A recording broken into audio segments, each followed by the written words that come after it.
administration where he basically said, you know, he said if Trump thinks he's going to contradict or defy the CIA, he's dreaming. You know, they have 50 ways from Sunday to get you, right?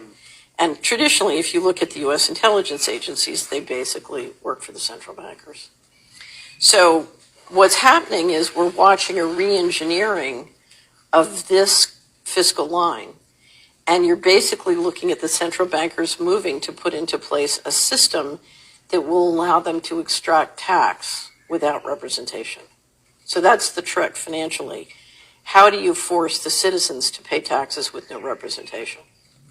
And of course, what they're using the pandemic to do is to roll in the system that will make it possible for them to achieve it. So I'm always quoting Naomi Wolf, who's done a very good job of describing this. And she said, passports are the end of human liberty in the West. And she's right, because it's not really, it's ultimately what it's going to evolve into is a financial transaction system where basically if you don't behave, the central banks can take money right out of your account. They can stop you from transacting. So there's a great, I think we talked about it last time, there's a great panel that the IMF did with Carstens, who's the general manager of the Bank of International Settlements, and Jay Powell, who's the chairman of the Federal Reserve.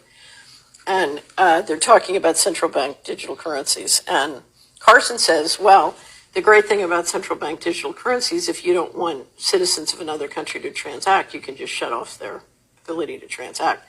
And Powell kind of blanches because he knows what that means is, oh, you can cut off anybody's ability to transact. Yeah. Right.